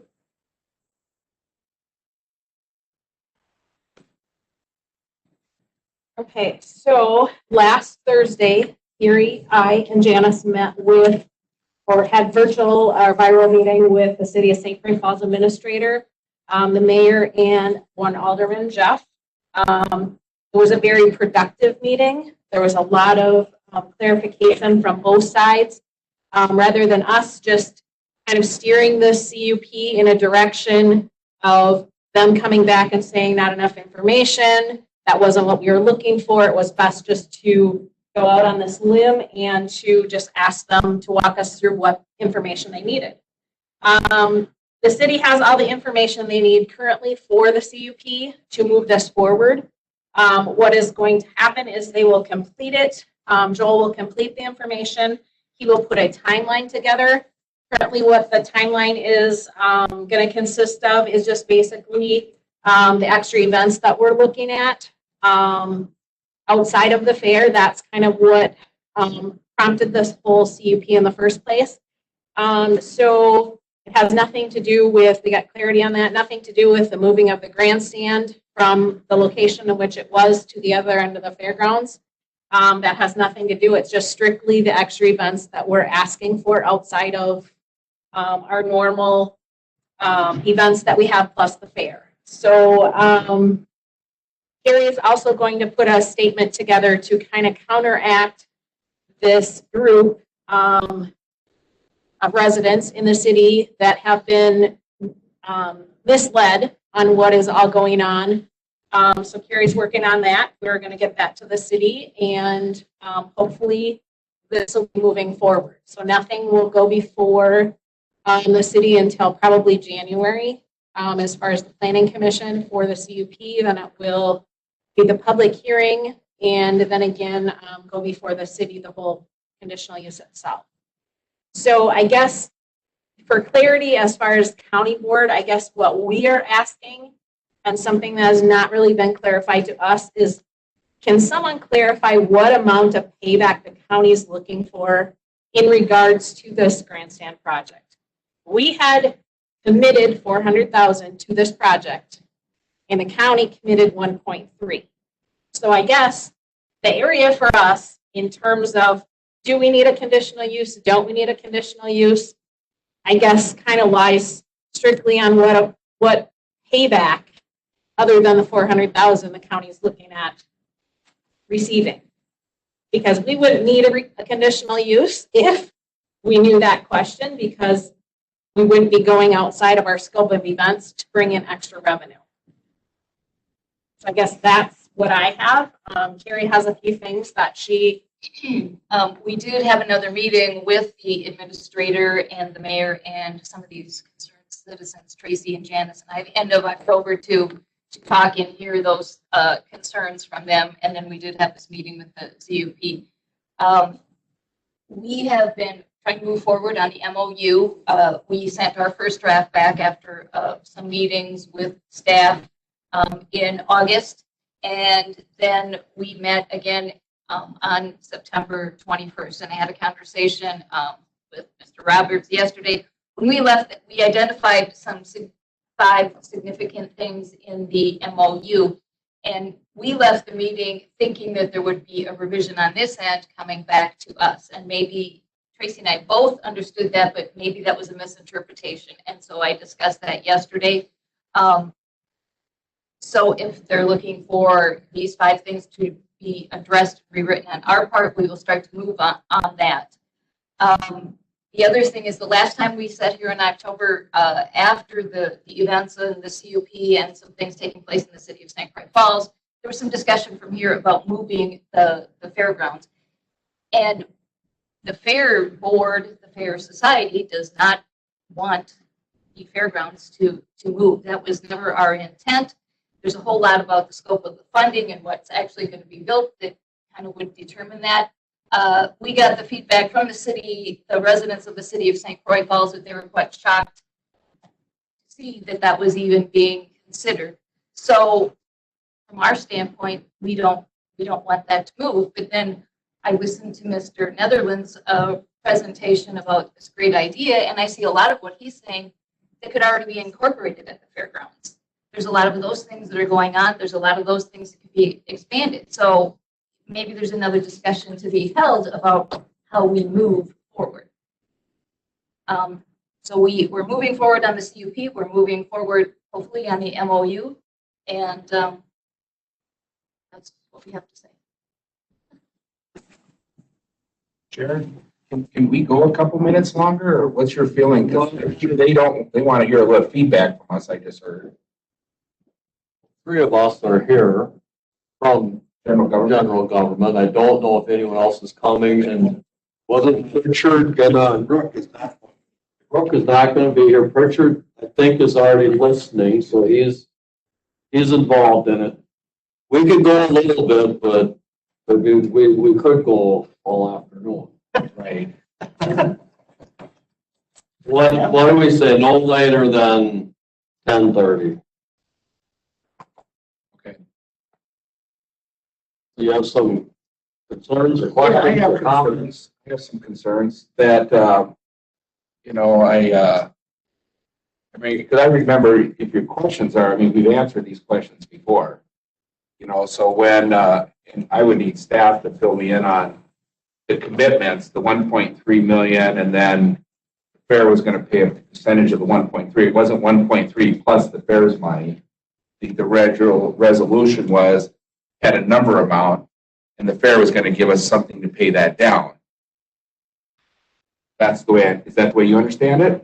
Because that's the way the original presentation was, because originally we thought there was a $1.3 million, let's say that's the number, 1.3 million was, and then you guys were going to help fund part of that 1.3 million. 400,000. Of that 1.3. So the county was going to be into it for 900.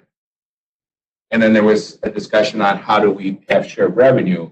So the fair board said to us at the time that we could come up with some kind of revenue assistance to help still pay that. This is a one-time payment, but we'd figure out a way to help pay for part of that. That's what I heard. Now, now the project's grown to, what is the proposed project now? 1.8. 1.8 million. So the project's grown after we already paid how much money for this study and all the drawings? With Cedar Rapids? 45,000. So the county's paid $45,000 to do this design that the fair board wanted, right? You guys wanted the design because you wanted a new grandstand. Well, it kind of initiated from the buildings all being looked at one time. That's kind of, you know, what prompted, you know. We wanted to know what we have out there and how much money we needed to spend on the fairgrounds instead of just waiting every year to decide, hey, we need 50 grand, we need 10 grand. Let's figure out our inventory. Well, grandstands got torn down.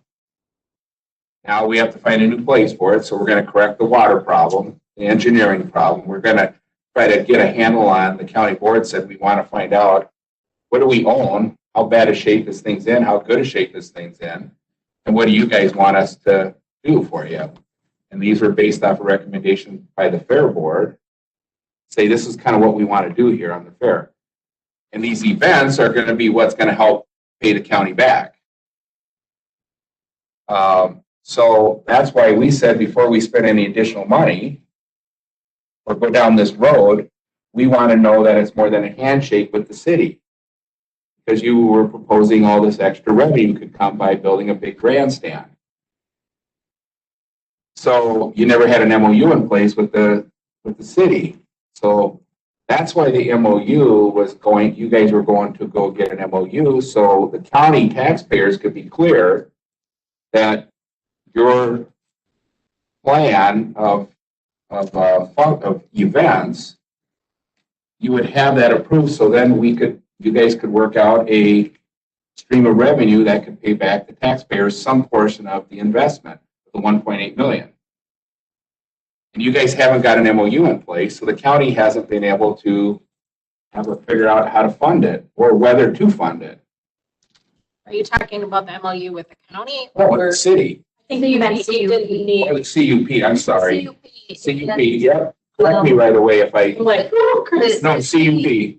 And the CUP, they clarified that with us, is only if we're going to put extra events beyond. I understand. You guys said you were going to do extra events. I saw the list. And that was only a handful. There were going to be 2 or 3 extra events per year is what we always proposed. Understand that. The group took that and, you know, got themselves all wound up that there was going to be an event every weekend of the summer. And so what we proposed in our original send back of the MOU and when we had talked to staff earlier is that this additional funding beyond our $400,000 would come from a user fee once a facility is built that would go directly back to Polk County. And so that would be during the events of the fair and the other. So have you given the county those numbers on what that user fee could be? We don't have specific numbers, but we can't put any numbers, I mean, until there's a facility built there, the money can't be So collected. you can project We can numbers. project, and we can do that. We can do Because, you that. know, the way I look at it is that we're the bank for the Fair Society. You guys want to borrow $1.8 million for a facility, or the county's going to fund to build this facility, put $1.8 million in there.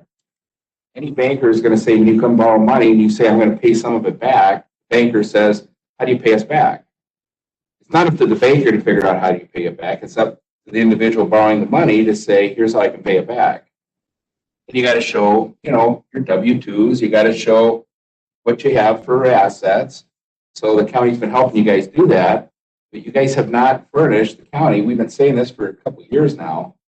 You got to furnish the county with how you guys are going to pay us back. Well, the taxpayers, you haven't done that. You keep talking in circles about this CUP idea, and you guys just have to get your job done. We've been waiting for months and months and months for your financial stuff. We've been asking you guys for it. We've been asking you for your plan. How do you pay us back? You know, because if you're going to say you're going to wait till it's built and figure out how to pay us back, this supervisor is not going to vote for any funding at the fair and put my constituents on the hook to spend money on a dream that, oh, if we build it, they will come. You guys have to show the taxpayers what you're going to do to help pay us back. And that's the financial piece too. We asked you guys to work with Chad to show us the financial piece, to prove that you've got the money, you've got it. You can write a check out tomorrow to pay it. You know, that's part of applying for a loan. That's how I see it. So But that's how I seen the last. meet and they have our financials, so they know how we're going to come up with $400,000. Is that true, Chad? Do you know that they got it, they can pay it? The 400,000, yes, we talked about that and we brought that to general government before. The additional issue is the user fee. What I suggested at the September meeting, and Carrie and I went over it again yesterday, is we haven't seen a business plan, and I recommended they provide a business plan based on, you know, minimum, mid, and max attendance and what they would generate and what they project to generate for these additional costs. That we haven't seen. When do you think you'll have that done? We can work on that and have that ready probably by sometime in January, I would think. And Isn't your business plan based on whether you get the CUP through the city and what they're actually going to approve? Because you don't still know what they're going to allow you to do, right? We do. They've They got, haven't voted on it yet. no, they haven't voted on it, but they ironed everything out with us and got the information they need to move things forward. So it's just contingent on their planning commission and if they're a council. So can you furnish us that document that is all these new things you can do?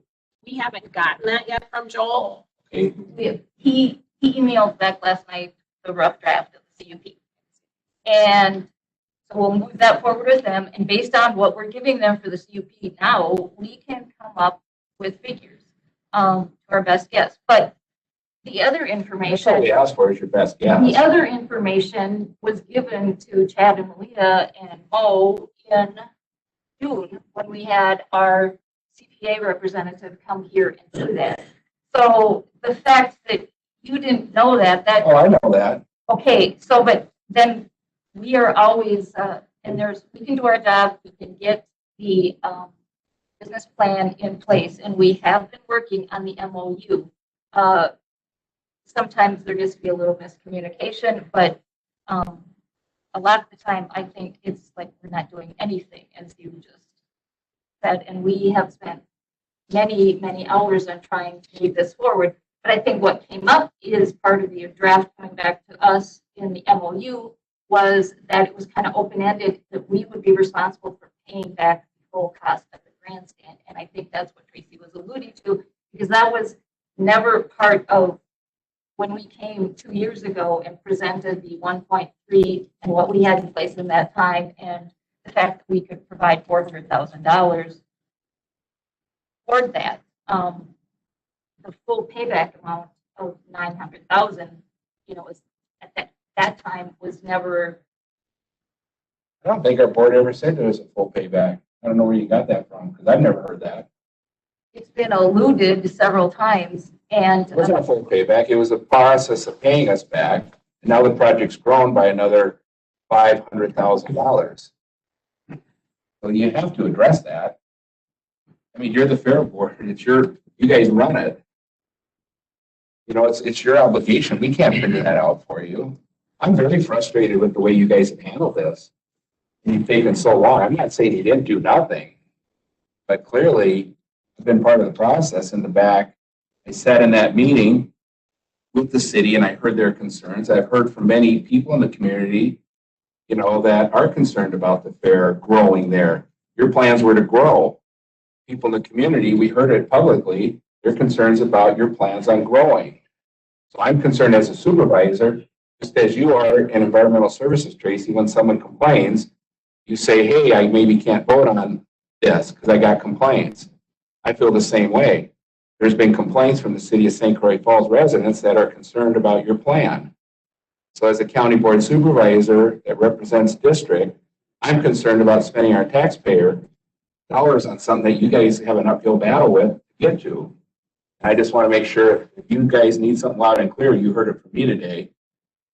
You guys are a long ways away from convincing some supervisors to jump up to $1.8 million when you still today, you do not have a plan in place. I haven't heard the plan. You don't have the plan. It's been talked about. You don't have a CUP that we can tie to our MOU. You guys are a long ways from it. And we've been talking about it for 2 years. It's the truth. it is the truth that the scope of this changed when Cedar Park got brought in, and that changed the scope. Because remember, what we originally came in with was rebuilding a grandstand where it was, and that's what our plan was based on. And then it has grown exponentially since then. And we're trying to keep pace with what where it is at right now. So the CUP is moving forward with the city of St. Croix Falls, and we can write a business plan based on what we have put forward in that CUP, and it will be projections. Personally, I would wait till your CUP is approved, because you're going to be basing on the CUP you don't have. Because it's like the county board, we vote on things. Half of the group says we're going to go this way, and the vote goes this way. So that's why I think that the CUP has to get in place before we finish the MOU.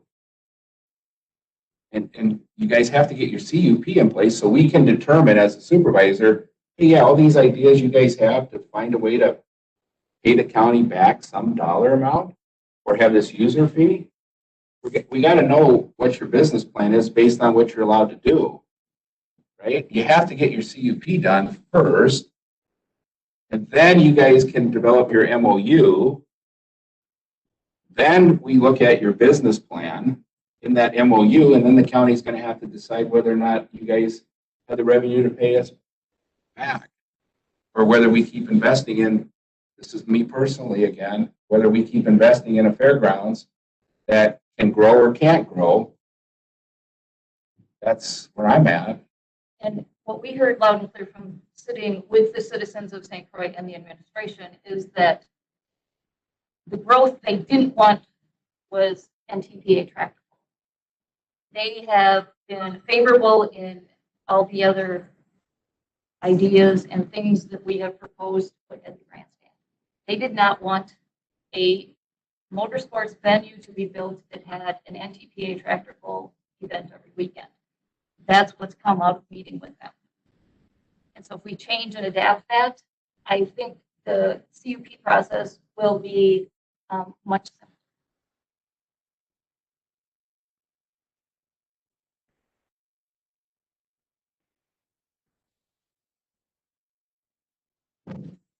So I'm only about an hour into this committee, but why not just give the Fair Society fairgrounds? You making that a motion? No, just a thought, Mr. Mills, just a thought. It's actually been proposed. It was offered for $1.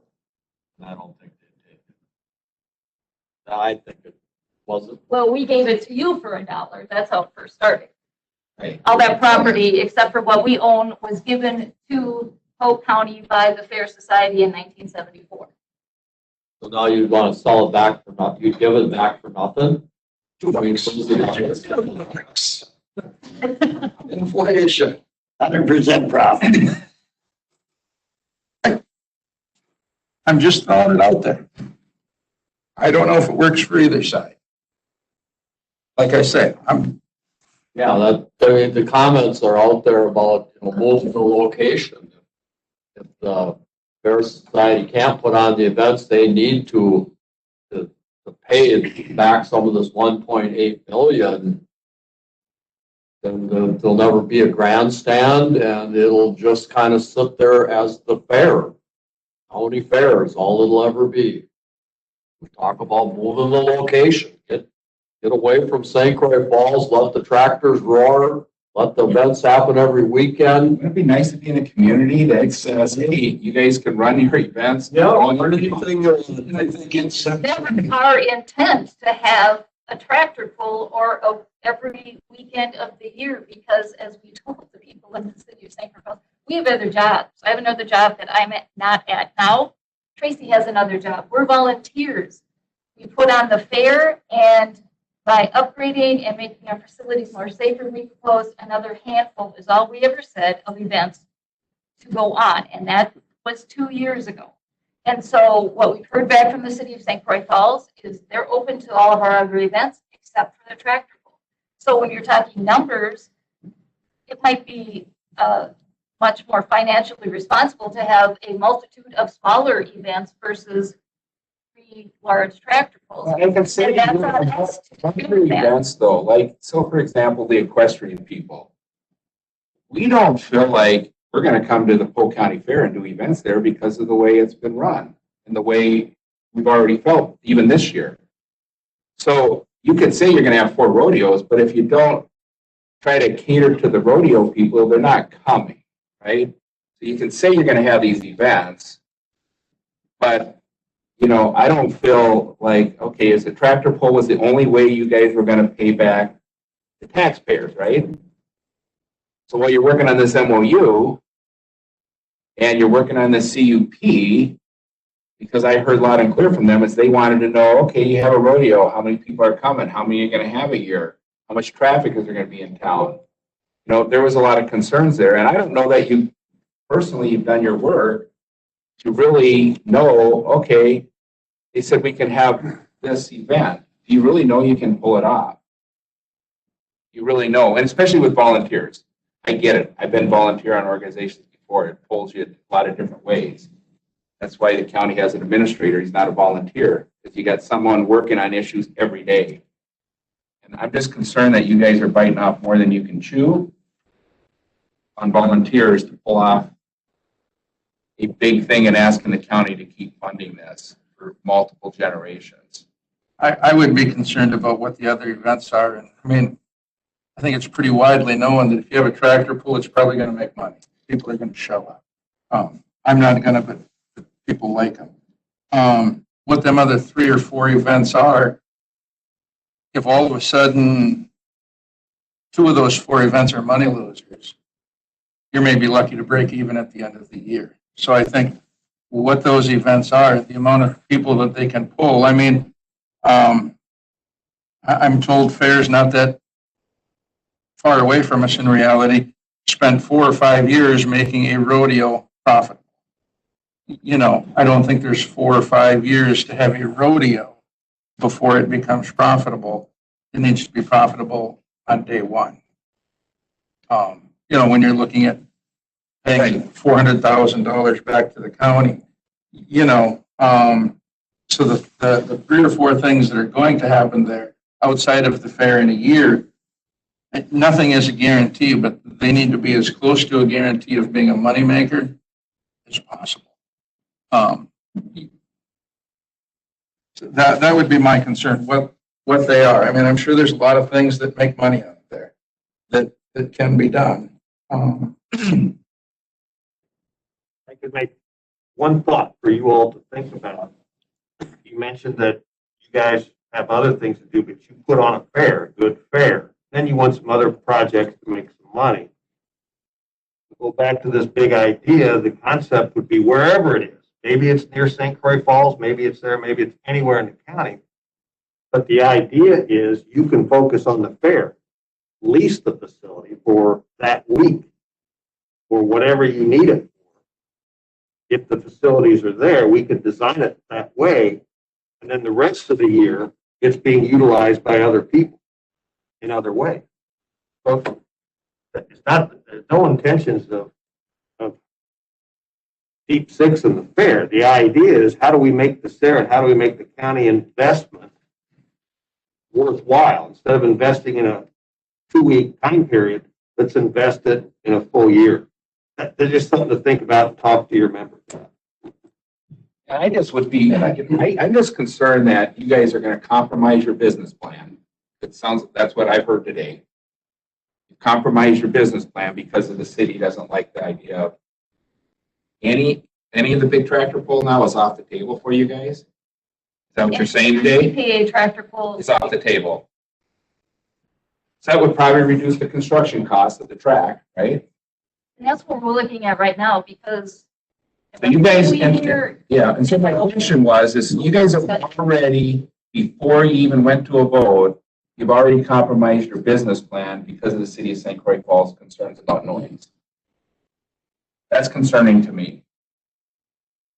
But we heard talk here that you were just, at the last meeting, you were looking into moving the fairgrounds before we even furthered the discussion with the city. Well, that's the public's been saying that for a while. So I'm just saying what I hear. And so nothing was done by this group following those directions 2 months ago. What directions? Well, we heard it discussed at the October. Well, just the conversations that maybe it's time to move the fair. Well, because the city of St. Croix Falls, people came to our committee and said, we don't want it here anymore. It's too loud and they want to grow this. We're fine with the fair being the way it's always been, Yep. but we don't like the fact that the fair's turned into an event center right in our backyard. And you guys do all these different things all year. That's what we heard from the public. They did public comment. Yes, and those people sat around the table with us the end of October. And they had some rather unique ideas.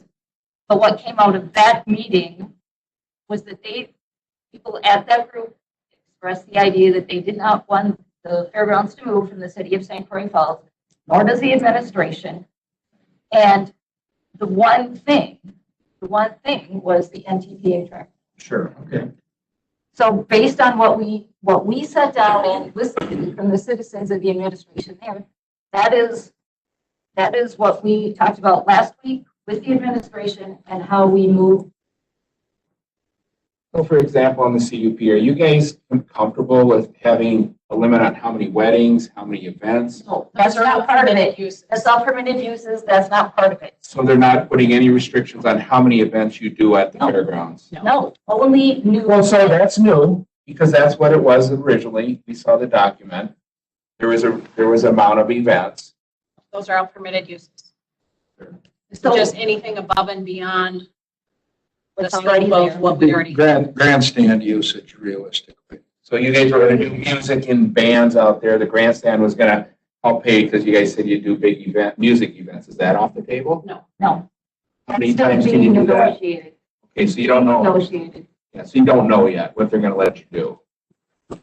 All right, in our remaining minute, John, you'll get the last comment. I met with the mayor of St. Croix Falls for 2.5 hours one day. Originally, that same group, and I feel that you solved a lot of that. Their original complaints to the city was about traffic and roads and a lot of other things. They had came with a whole bunch of issues, and you pretty much resolved them, and I congratulate you for it.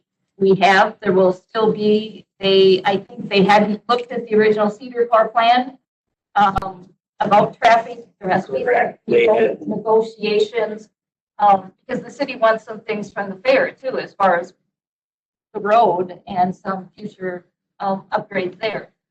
So those are all things being discussed.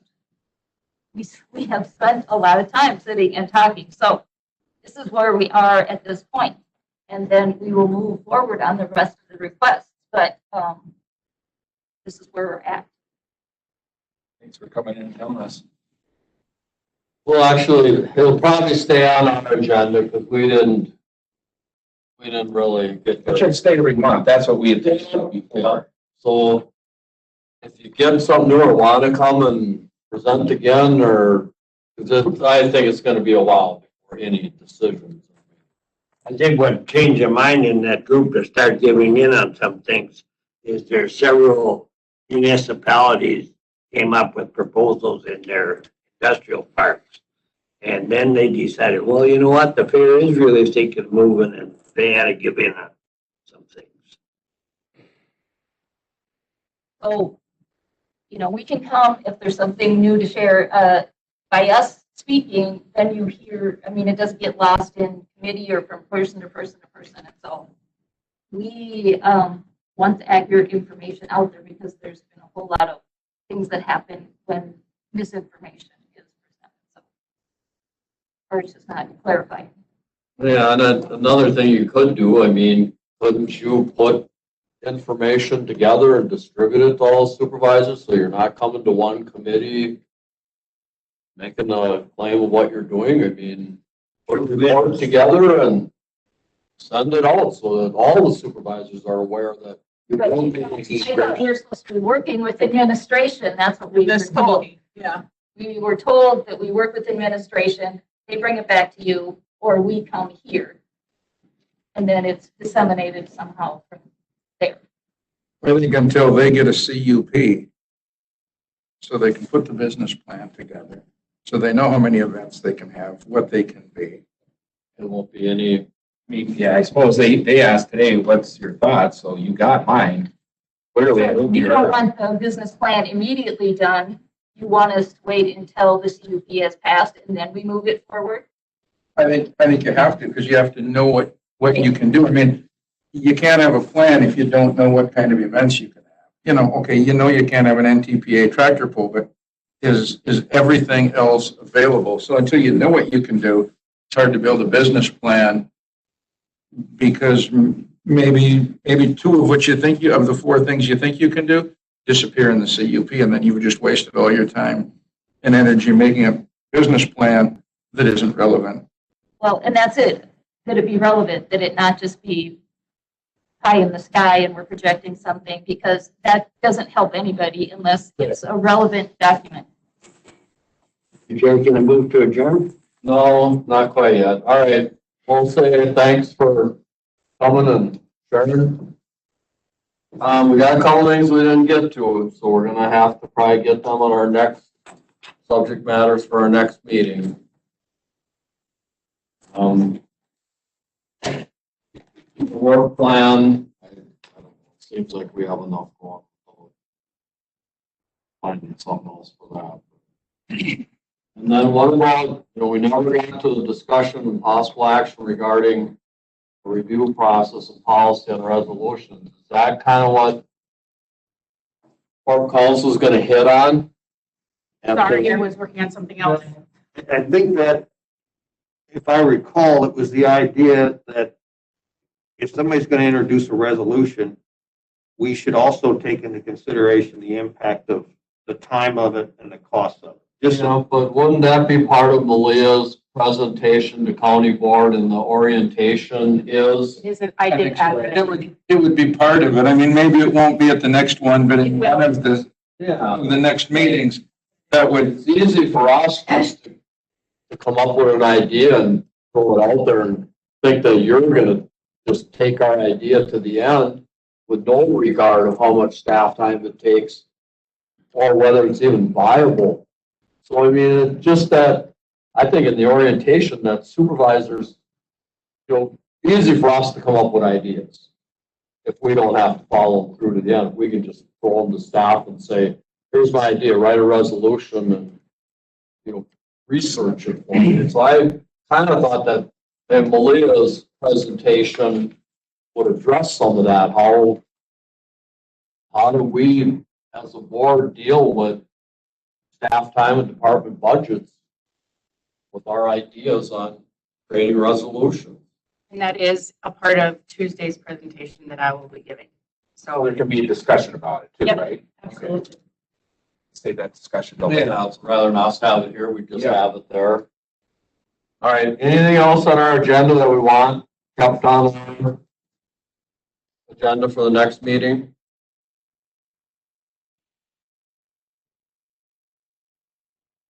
Should be a very short meeting. That's how they used to be. Well, maybe what, I will, depending on what the board does, I will have a little information on the big idea. In other words, what a feasibility study would look like, the types of companies that do it. Get an idea of what they might cost. That should be a monthly because you're gonna be getting ideas every month. If the board wants to move You forward. think though we should hopefully change the agenda item to, instead of saying big idea, that we could come up with a name? Maybe that could be shook out at our county board, or you guys come up with something. What a huge idea.